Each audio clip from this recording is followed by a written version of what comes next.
I get asked this question a lot. Do you want to know what it is? Okay, you twisted my arm. It is people asking me who have gone through journalism degrees, and let me know if this is true if you're a journalism student or a media student. But apparently what happens now that I've been around the loop a few times is that there are people that started out their journalism degree, discovered my videos, saw me pointing out inconsistencies in journalism, showed that what the indoctrination that you get at university, that you're one of these guardians of democracy. The reality of the situation is you're really just a servant for the elite, and it's just pretty much down to luck and how much you're willing to suck up to really evil people that determines whether or not you get a job. Charming.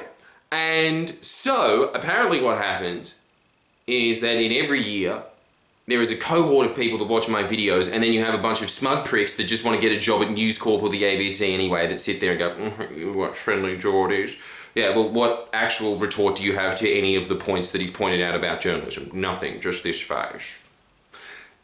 This is again why I'm constantly telling you to go to the library and read, because these books that critique journalism and the critiques are damning. You can't escape them. And then the things that, like, those things exist, they are in the library, they are written by academics, but your journalism tutor or whatever the fuck he is, that little new male that has these little shitty square glasses sitting there usually with a bald head and like an annoying beard. I just can't start without a latte. That guy is teaching you the exact opposite, because all he wants for you, he doesn't want anything for you, by the way, he just wants to be there because it's a free check, but he wants, essentially what he's doing is training you to be a News Corp lackey.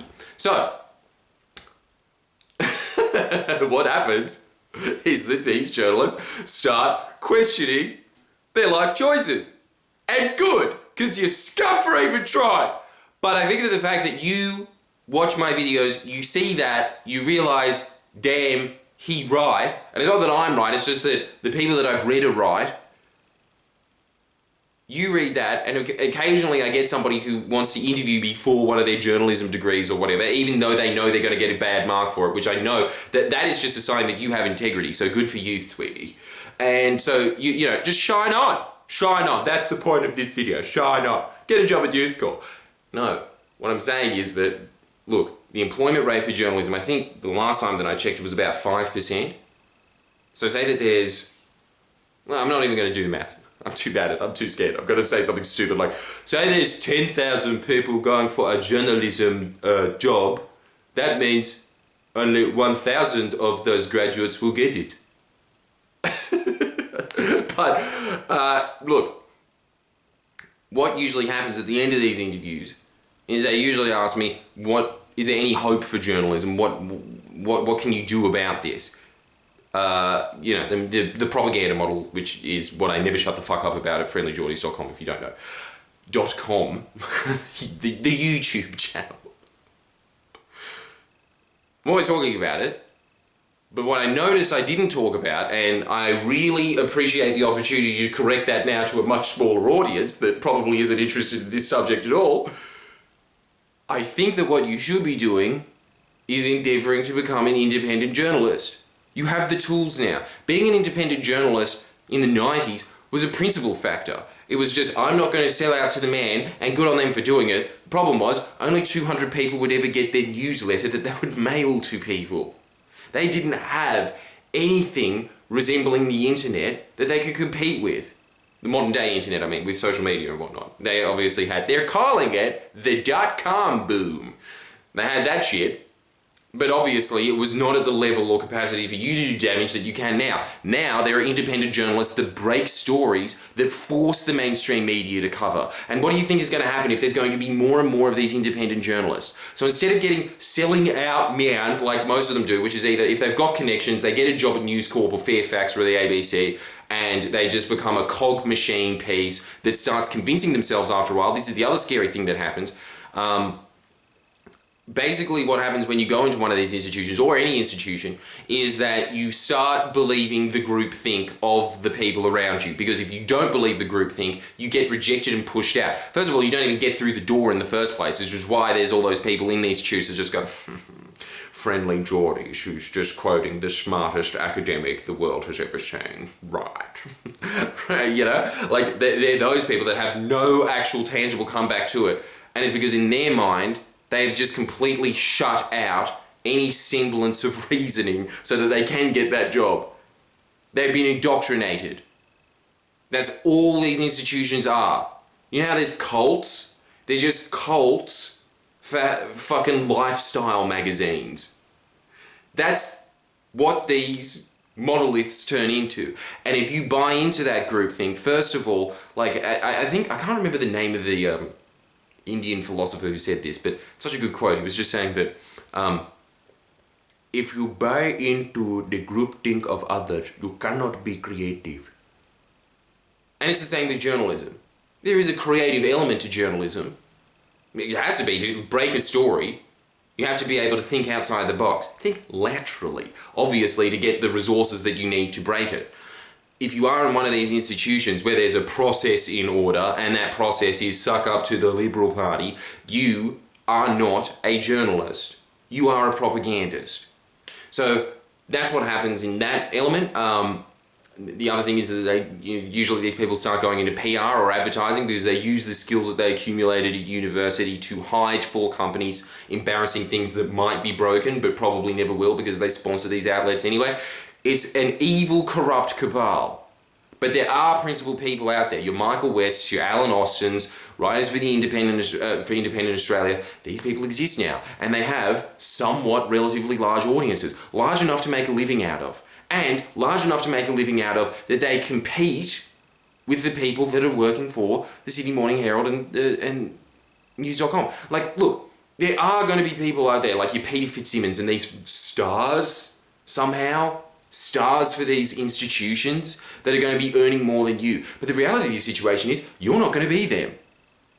They're there through years of ass-kissing, years of nepotism, marrying the right people. Their salary is a result of hardcore networking. You can do that if you want, but it's an unfulfilling, sad life. And the reason that you feel bad about going into journalism is because you have a soul. And I think that you should follow that. Because really, I think that the people that do succeed in those worlds, like your Waleed Ali's, your Hamish McDonald's, your Lisa Wilkinsons, these people are not, they do not have a soul. They're completely empty, narcissistic vessels. You can't compete with them in the first place anyway, because you are going to think, no, treading on someone is going to make me feel bad. I don't want to carry that burden. But these people, I think, are just like, no, okay, you enjoying it down there? Yeah, just let me, all right, it's all going to be over in a second. Yes, next level. And if you become an independent journalist, you will be making a good living. Now, obviously, you're going to be poor for the first few years that you do it. But if you keep consistently breaking stories, which is easy to do because these institutions don't, you have this view in your head that these institutions might just, be well connected and all this kind of stuff. And they might even know these things, but they keep those things from the public because it loses them advertising revenue, it loses them access, and it loses them jobs. And if those are the three filters that those people are thinking about, this is why people like Lee Sales seem to be fucking scared of me.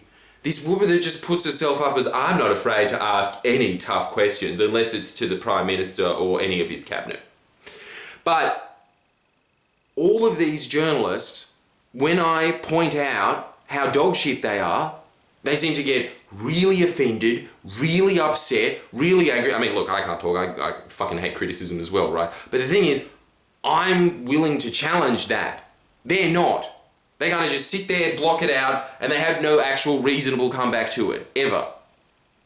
These are people that are looked up to and revered in the old model as, the guardians of integrity. These people, in reality, are really hollow, shallow people, and they are serving really evil interests. And unless you can live with that, I think that your only alternative is to get a job that is not related to journalism at all, but I think that your country needs you.